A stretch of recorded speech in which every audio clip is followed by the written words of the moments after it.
نظر آئے کل چند بیبیاں، بے پردہ جو نظر آئے کل چند بیبیاں، اکبر زمین میں غیرت قومی سے گڑ گیا، پوچھا جو ان سے آپ کا پردہ وہ کیا ہوا، کہنے لگی کہ عقل پہ مردوں کی پڑ گیا۔ محترم حضرات، میں نے قرآن کریم کی آیت کا ایک ٹکڑا آپ حضرات کے سامنے پڑھی، جس کے اندر نبی کریم صلی اللہ علیہ وسلم کو اس بات کی ہدایت کی گئی ہے کہ اے نبی اپنے بیویوں اور اپنے بیٹیوں اور تمام مسلمانوں کی عورتوں کو اس بات کا حکم دیجیے کہ اپنے اوپر تھوڑی سی چادر لٹکا لے، یعنی کلام اللہ شریف کی اس آیت میں پردہ کا حکم نازل ہوا ہے۔ قرآن پاک کی ایک دوسری آیت ہے وَلْيَضْرِبْنَ بِخُمُورِهِنَّ عَلَى جُيُوبِهِنَّ کہ عورتیں اپنی اوڑھنیوں کو سینوں پر ڈالیں، اس آیت سے بھی پردہ کی جانب اشارہ ہے۔ مگر دوستو، جب مذہب اسلام کے روشن ستارے سے کفر و الحاد، ظلم و جہالت کے بادل چھٹے، بے غیرتی و بے حیائی کی تاریخیں ختم ہوئی، قرآن پاک کے عدل و انصاف سے باطل کے لہراتے جھنڈے گر پڑے، مظلوموں اور بے قصوں کو مساوات اور برابری کا درجہ ملا، خاص طور پہ ان عورتوں کو جو ظلم و ستم کی چکی میں پیس رہی تھی،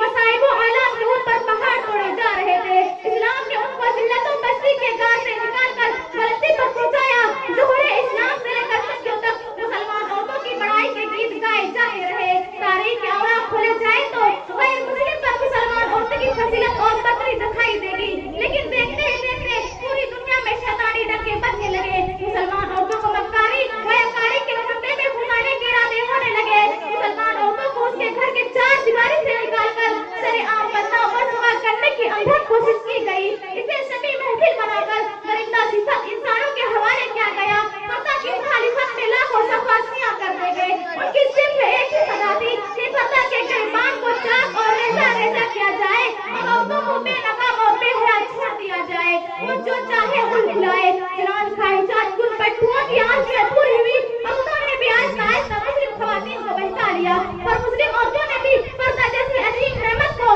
پیچھے ڈال کر مردوں کے ساتھ کاندھے سے کاندھا ملا کر چلنا شروع کر دیے۔ پھر نہ پوچھیں اسلامی معاشرہ کتنی خرابیوں سے دوچار ہوئے، کتنی مصیبتوں آفتوں کا سامنا ہوا، بدکاری بدناکاری عام ہوتی چلی گئی، مکانوں اور دکانوں، بستیوں اور بیابانوں میں برائیاں نظر آنے لگے۔ محترم دوستو، اگر اسلام دشمن طاقت یورپ اور امریکہ پردہ کے خلاف نعرہ بلند کرے تو ہمیں اس پر کوئی تعجب و حیرانی نہیں، کیونکہ اسلامی تعلیمات کو ہر طرح بدنام کرنا ان کا شیوا بن چکا ہے۔ مگر افسوس سب افسوس کہ آج ہمارے قوم کے اکثر لوگ جو مسلمان ہونے کا دعویٰ کرتے ہیں اور محمد عربی صلی اللہ علیہ وسلم کی امتی کہلاتے ہیں، وہ بھی اسی ذہنی غلامی کا شکار ہے۔ خاص طور پہ نجی تعلیم یافتہ طبقہ تو اس کے زیادہ مبتلا ہے، وہ بھی پردہ کے معاملے میں اسلام دشمنوں کے ساتھ ہے اور ان کے دوست بدوش چل رہے ہیں۔ کسی شاعر نے ایسے ہی لوگ کے بارے میں کہا ہے